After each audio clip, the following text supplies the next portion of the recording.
ಕೊನೆಗೂ ಮಾತೆ ಮತ್ತು ಪ್ರಭುಗಳ ಮಧ್ಯೆ ಇದ್ದ ಮುನಿಸು ದೂರ ಆಯಿತು. ಪ್ರಭುಗಳು ಮಾತೆನ ಒಲಿಸ್ಕೊಂಡ್ಬಿಟ್ರು. ಇದನ್ನ ಗೆಲ್ಲೋದು ಅನ್ನಲ್ಲ, ಶರಣಾಗೋದು ಅಂತಾರೆ ನಂದಿ. ಇದಕ್ಕೆ ನನಗೆ ಸಂಸಾರ ಅಂದ್ರೆ ಆಗ್ಬರೋದಿಲ್ಲ. ತಪ್ಪು ಪತ್ತಿದೆ ಆಗಿದ್ರು ಆಗ್ಲೂ ಪತಿನೇ ತಲೆ ತಗ್ಗಿಸ್ಬೇಕು. ಈಗ ನಮ್ಮ ಮಹಾದೇವ ತಲೆ ತಗ್ಗಿಸ್ದ ಹಾಗೆ ನಾರಾಯಣನ ಪರಿಸ್ಥಿತಿನೂ ಇದೇನೆ.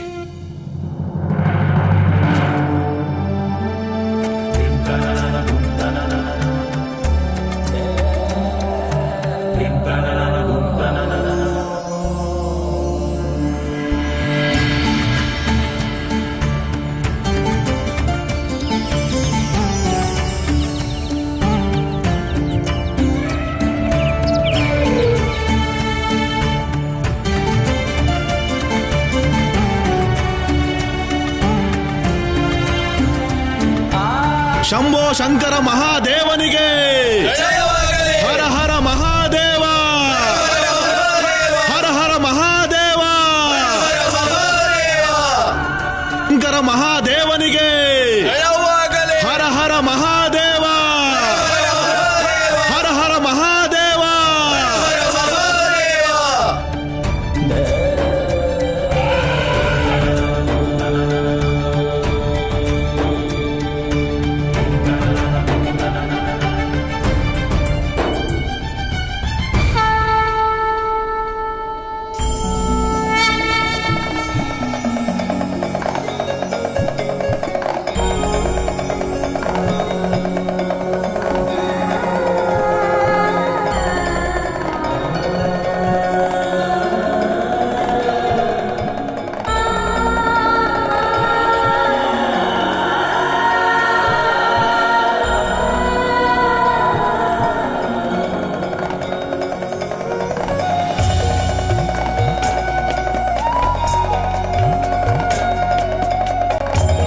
ಸಂಸಾರದ ಕಷ್ಟ ಏನೇ ಇರಲಿ, ಇವತ್ತಿನ ಒಂದು ಸತ್ಯ ಮಾತ್ರ ನಿಶ್ಚಿತ.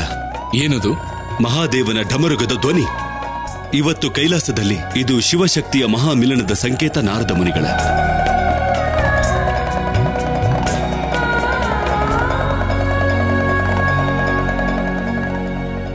ಅದಕ್ಕಾಗಿ ಇವತ್ತು ನಾವೆಲ್ಲ ಕೈಲಾಸನ ಬಿಟ್ಟು ಬೇರೆ ಯಾವುದಾದ್ರೂ ಬೆಟ್ಟದಲ್ಲಿ ರಾತ್ರಿ ಕಳಿಬೇಕಾಗುತ್ತೆ. ಪುಷ್ಪದಂತನ ಮಾತು ಸರಿಯಾಗೇ ಇದೆ. ವನವಿಹಾರದ ದಿನ ಕೈಲಾಸನ ಪೂರ್ತಿಯಾಗಿ ಖಾಲಿ ಮಾಡೋದು ಇಲ್ಲಿನ ನಿಯಮ. ಅಂದಮೇಲೆ ಈ ನಿಯಮನ ನಾವು ಪಾಲನೆ ಮಾಡಲೇಬೇಕು.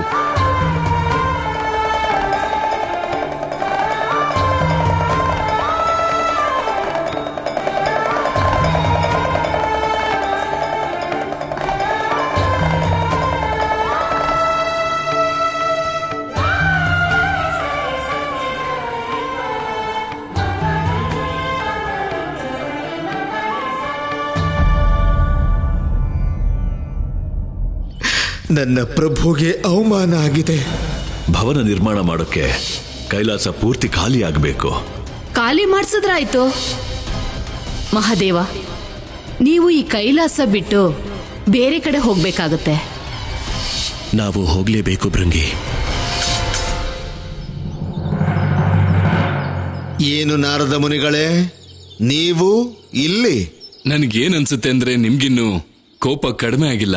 ಹೌದು ನಾರದ ಮುನಿಗಳೇ, ನನ್ನ ಮಹಾದೇವನಿಗೆ ಕೈಲಾಸಕ್ಕಾಗಿರೋ ಅವಮಾನನ ಇನ್ನು ನನ್ನಿಂದ ನೋಡಕ್ಕಾಗಲ್ಲ. ಬೂದಿ ಕೆಳಗ್ ಕೂಡ ಬೆಂಕಿ ಇದ್ದೇ ಇರುತ್ತೆ ಋಷಿಭೃಂಗಿ. ಒಂದೇ ಕಿಡಿ ಸಾಕು ಎಲ್ಲವನ್ನ ಭಸ್ಮ ಮಾಡೋಕೆ.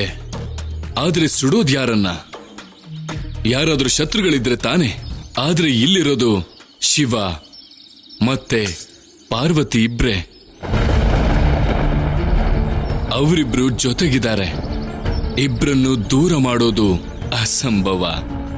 ಅಸಂಭವ? ನಮ್ಮ ಪ್ರಭು ಕೇವಲ ಸ್ವಯಂಭೂ. ನಾವೆಲ್ಲರೂ ಕೂಡ ಅವರ ಪರಮ ಭಕ್ತರು. ಅವರ ಸಮಾನ ಬೇರೆ ಯಾರೂ ಇಲ್ಲ ದೇವಋಷಿ. ಇವತ್ತು ಶಿವ ಮತ್ತು ಪಾರ್ವತಿಯ ಮಿಲನ.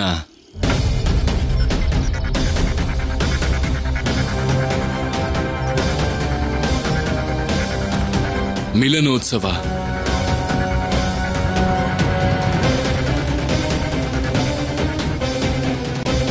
ವಿಷಯ ಏನಂದ್ರೆ ಈ ಮಿಲನ ಅವರಿಬ್ಬರನ್ನ ಒಂದು ಮಾಡುತ್ತೆ.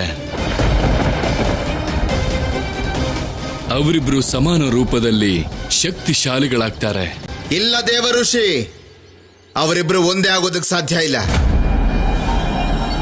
ಅವರಿಬ್ರು ಒಂದೇ ಆಗಿದ್ದಿದ್ರೆ ಇಬ್ರಲ್ಲೂ ಸಾಮ್ಯತೆ ಇರ್ತಾ ಇತ್ತು. ಮಾತೆ ಪಾರ್ವತಿ ಕೈಲಾಸದಲ್ಲಿ ಅರಮನೆ ಕಟ್ಟಿಸ್ತಾ ಇದ್ರೇನು? ಖಂಡಿತ ಇಲ್ಲ.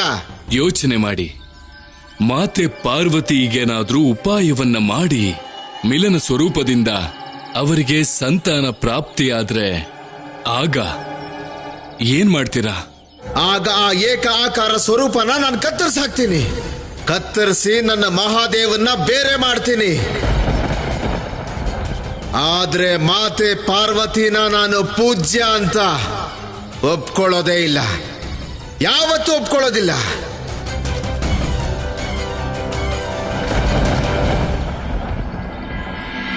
ಹಾ ವಿಜಯ, ಇವತ್ತಿನ ಈ ಮಹಾಮಿಲನ ತುಂಬಾ ವಿಶೇಷ. ಇವತ್ತು ನನ್ನ ಶೃಂಗಾರನೂ ಅಷ್ಟೇ ವಿಶೇಷವಾಗಿರ್ಬೇಕು. ಇವತ್ತು ನನ್ನ ಬಳೆಗಳು, ನನ್ನ ಗೆಜ್ಜೆ, ಕಂಠಹಾರ ಎಲ್ಲ ವಿಶೇಷವಾಗಿರ್ಬೇಕು. ಹಾ ಪಾರ್ವತಿ, ಅರ್ಥ ಆಯ್ತು. ಎಲ್ಲ ವಿಶೇಷನೇ ಆಗಿರತ್ತೆ, ಅತಿ ವಿಶೇಷ. ಮತ್ತೆ ವಿಜಯ, ಎಲ್ಲಕ್ಕಿಂತ ವಿಶೇಷ ಏನು ಅಂದ್ರೆ ನಮ್ಮ ಸಖಿ ಪಾರ್ವತಿ ಒಂದೇ ದಿನದಲ್ಲಿ ಮಹಾದೇವಂಗೆ ಗೃಹಸ್ಥಾಶ್ರಮದ ಪೂರ್ತಿ ವರ್ಣಮಾಲೆ ಕಲಿಸ್ಬಿಟ್ಲು. ಸತ್ಯ ಹೇಳ್ದೆ ಜಯ. ಅಂದಹಾಗೆ ನೆನ್ನೆ ನೀನು ಎಷ್ಟು ಸಿಟ್ ಮಾಡ್ಕೊಂಡಿದ್ದೆ ಮಹಾದೇವನ್ ಮೇಲೆ? ನಾವು ಪತಿ ಪತ್ನಿ ವಿಜಯ. ಸಿಟ್ಟು ಮಾಡ್ಕೊಂಡ್ರು ಕೂಡ ನಾವು ಒಬ್ರಿಂದ ಒಬ್ರು ಬಹಳ ದೂರ ಇರೋಕೆ ಸಾಧ್ಯ ಇಲ್ಲ.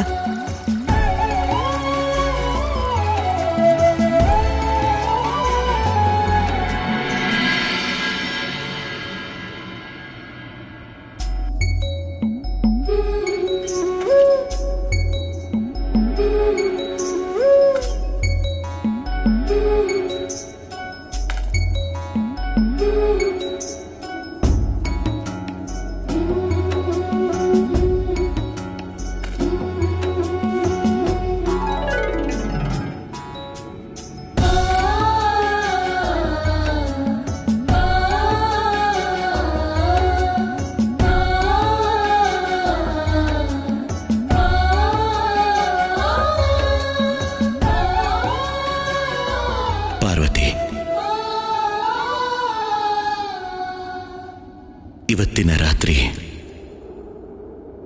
ಮಿಲನದ ರಾತ್ರಿ. ಶಿವ ಮತ್ತು ಶಕ್ತಿಯ ಮಿಲನದ ರಾತ್ರಿ.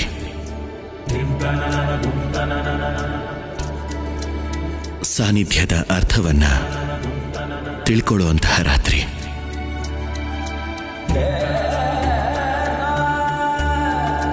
ಪುರುಷ ಮತ್ತು ಪ್ರಕೃತಿಯ ಸತ್ಯದ ಸ್ವರೂಪವನ್ನ ನೋಡುವಂತಹ ರಾತ್ರಿ.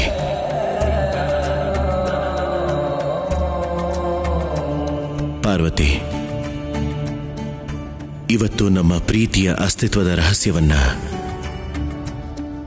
ನೀನು ಅನುಭವಿಸುವಂತಹ ರಾತ್ರಿ.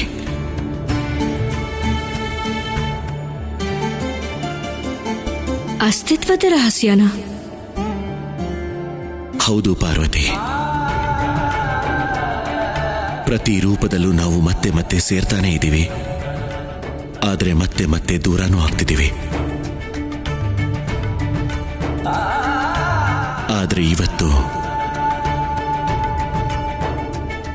ಮಿಲನ ಮತ್ತು ಬೇರೆ ಆಗೋ ಈ ಸಂದರ್ಭಕ್ಕೆ ಅವಕಾಶ ಕೊಡದ ಹಾಗೆ ಈ ಪ್ರಕ್ರಿಯೆಯನ್ನ ಸಮಾಪ್ತಿ ಮಾಡಬೇಕು.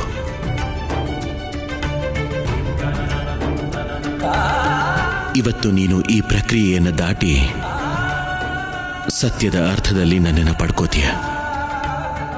ಹಾಗೆ ಸದಾ ಕಾಲಕ್ಕೂ ಈ ಶಿವನ ಅರ್ಧಾಂಗಿ ಆಗ್ತೀಯ.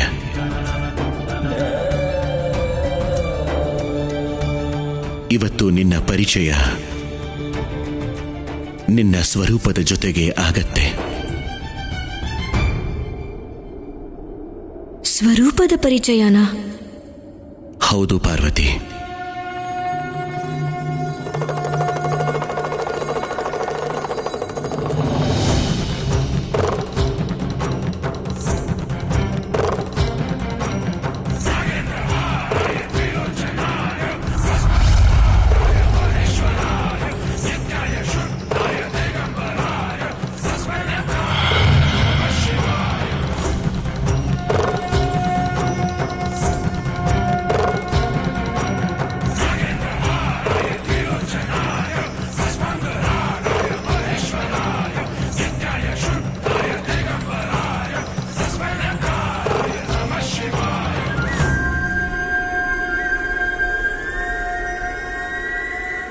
ನಾನೇ ಪುರುಷ, ನಾನೇ ಸ್ತ್ರೀ,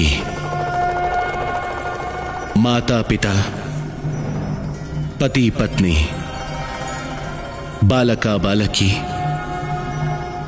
ಎಲ್ಲವೂ ನಾನೇ. ಪ್ರತ್ಯಕ್ಷವೂ ನಾನೇ, ಪರೋಕ್ಷವೂ ನಾನೇ. ಶಿವನೂ ನಾನೇ, ಶಕ್ತಿಯೂ ನಾನೇ. ದಿನ ರಾತ್ರಿ, ಸೂರ್ಯ ಚಂದ್ರ, ಅಣು ಪರಮಾಣು, ಎಲ್ಲವೂ ನಾನೇ.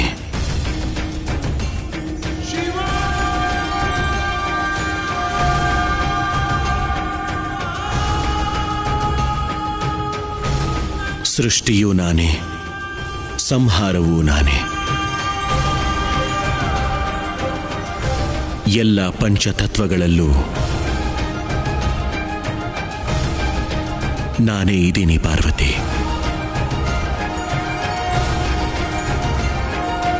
ಇವೆಲ್ಲದರಲ್ಲೂ ಸೇರ್ಕೊಂಡಿರೋ ಆ ಉಸಿರು, ಆ ಪ್ರಾಣ ನಾನೇ. ಪರಬ್ರಹ್ಮ, ಪರಮಜ್ಞಾನ, ಪರಮಶಕ್ತಿ ನಾನೇ. ಕೇವಲ ನಾನೇ.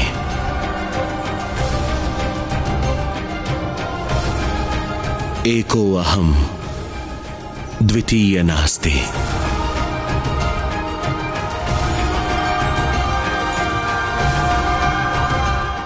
ಇವತ್ತು ಇದೇ ಅಸ್ತಿತ್ವದ ಒಳಗೆ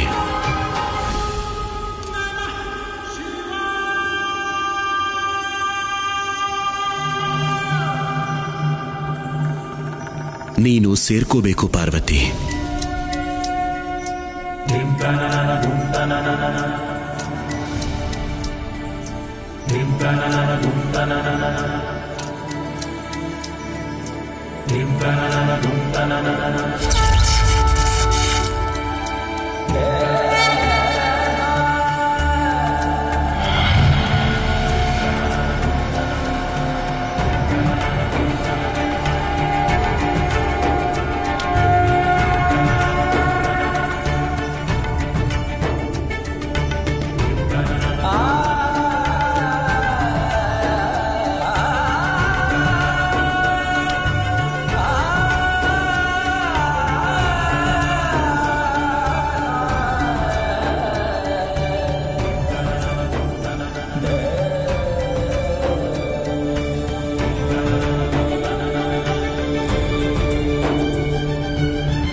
ಪ್ರಭು, ಇವತ್ತು ನಾನು ನಿಮ್ಮ ಮೂರನೇ ಕಣ್ಣಿನ ಬೆಂಕಿನ ಬೇಕಿದ್ರೂ ಸಹಿಸ್ಕೋತೀನಿ, ಆದ್ರೆ ಈ ಮಹಾಮಿಲನ ಆಗೋದಕ್ಕೆ ಬಿಡೋದಿಲ್ಲ.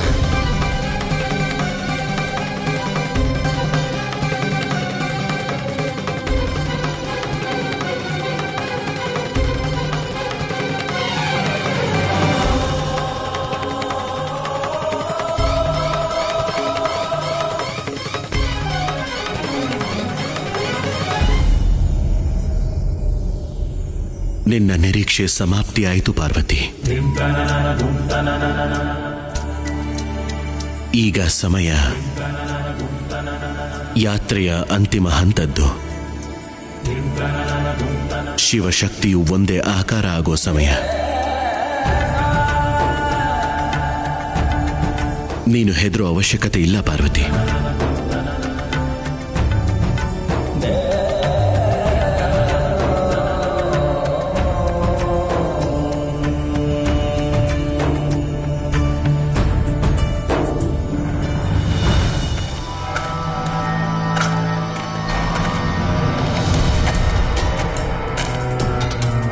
ಯಾರಲ್ಲಿ?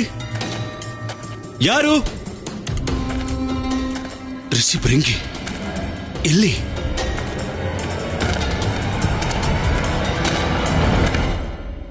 ಋಷಿ ಭೃಂಗಿಗಳೇ ನೀವು ಎಲ್ಲಿ? ಈ ರಾತ್ರಿಯಲ್ಲಿ?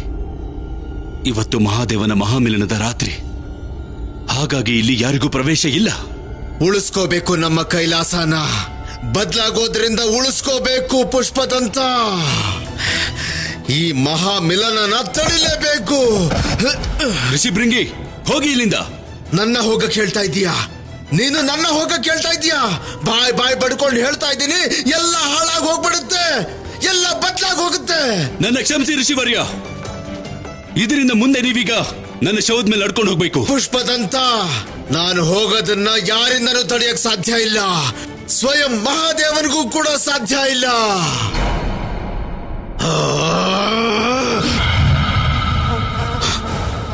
ಋಷಿ ಭೃಂಗಿ, ನಂದಿನ ಕರಳಿಬೇಕು.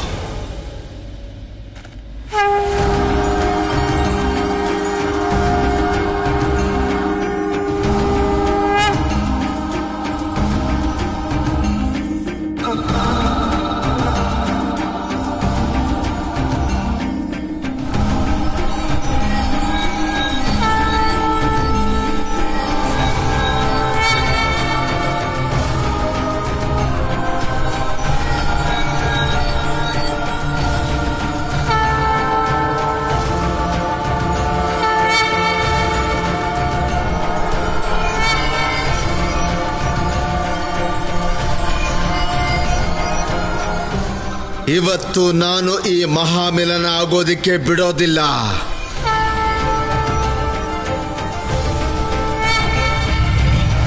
ಅದಕ್ಕೋಸ್ಕರ ನಾನಿವತ್ತು ನನ್ನ ಪ್ರಾಣ ಬೇಕಿದ್ರೂ ಬಲಿ ಕೊಡ್ತೀನಿ.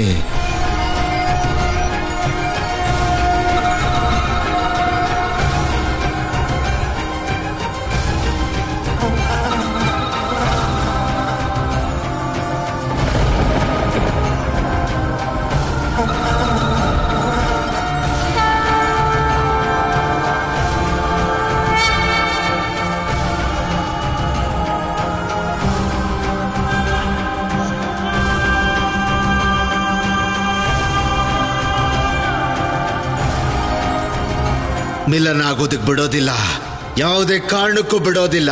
ನನ್ನ ಮಹಾದೇವನಿಂದ ಮಾತೆ ಪಾರ್ವತಿನ ಖಂಡಿತ ಬೇರೆ ಮಾಡ್ತೀನಿ.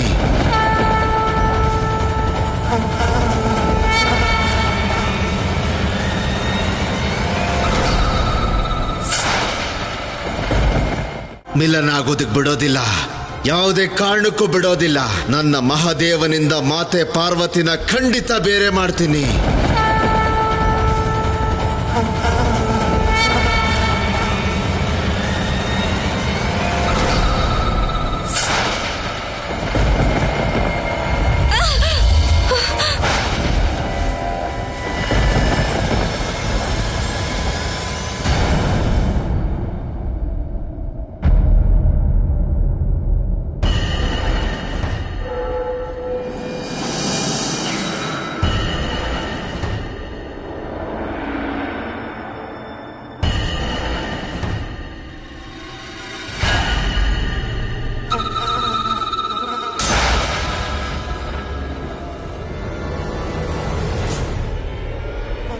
ಋಷಿ ಭೃಂಗಿ, ಮಾತೆಗೆ ಇವತ್ತು ನೀನ್ ಮಾಡಿರೋ ಅವಮಾನ ಮಿತಿ ಮೀರಿದೆ.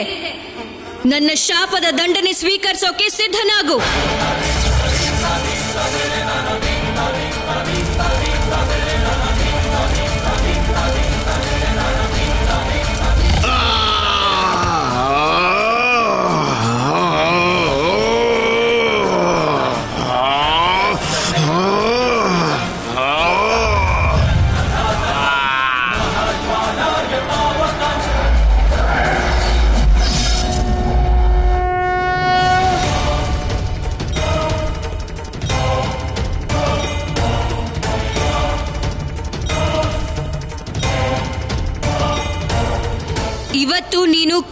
ಶಿವಶಕ್ತಿಯ ಮಿಲನಕ್ಕೆ ಅಡ್ಡಿ ಮಾಡಿದ್ದೊಂದೇ ಅಲ್ಲ, ನಮ್ಮಿಬ್ಬರನ್ನು ದೂರ ಮಾಡುವಂತ ದೊಡ್ಡ ದುಸ್ಸಾಹಸ ಮಾಡಿದ್ಯಾ.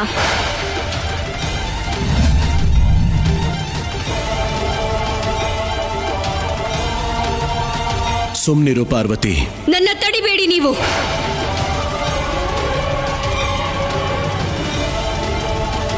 ಋಷಿಭೃಂಗಿ ಮರ್ತಿದ್ದಾರೆ ಪಂಚತತ್ವದ ಶರೀರ ಶಿವಶಕ್ತಿಯ ಮಿಲನದಿಂದಲೇ ಸಂಪೂರ್ಣ ಆಗತ್ತೆ ಅನ್ನೋದು. ಪುರುಷ ತತ್ವದಿಂದ ಅಸ್ಥಿ ಮೂಳೆಗಳಂತ ಕಠೋರ ತತ್ವ ಪ್ರಾಪ್ತಿಯಾದ್ರೆ ರಕ್ತ ಮಜ್ಜೆಗಳಂತ ಕೋಮಲ ತತ್ವ ಶಕ್ತಿಯಿಂದ ಪ್ರಾಪ್ತಿಯಾಗತ್ತೆ. ನಿಮಗೆ ನನ್ನ ಅಸ್ತಿತ್ವ, ಶಕ್ತಿಯ ಅಸ್ತಿತ್ವ ಸ್ವೀಕಾರ ಆಗಿಲ್ಲ ಅಲ್ವಾ? ಇದಕ್ಕೆ ನನ್ನ ಶಾಪ.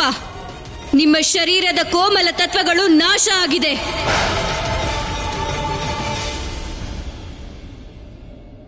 ಸಮಾಧಾನ ಮಾಡ್ಕೋ ಪಾರ್ವತಿ. ಇದು ಕೈಲಾಸ. ಕೈಲಾಸದಲ್ಲಿ ಕೋಪಕ್ಕೆ ಯಾವ ಸ್ಥಾನವೂ ಇಲ್ಲ. ಕೋಪಕ್ಕೆ ಸ್ಥಾನ ಇಲ್ವಾ?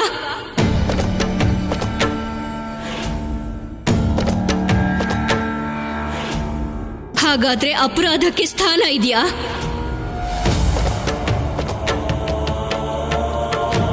ಎಷ್ಟು ವಿಚಿತ್ರ ಅಲ್ವಾ ಇದು? ನಿಮ್ಮ ಪ್ರೀತಿಯ ಸಖಿ, ನಿಮ್ಮ ಪಾರ್ವತಿ, ನಿಮ್ಮ ಪತ್ನಿಯನ್ನ ನಿಮ್ಮಿಂದ ಬೇರೆ ಮಾಡಿ ದೂರ ಮಾಡೋ ಪ್ರಯತ್ನ ಮಾಡಿದ್ರೆ ನಾನು ಅವ್ರನ್ನ ಕ್ಷಮಿಸ್ಬೇಕಾ? ಇಲ್ಲ ಮಹಾದೇವ.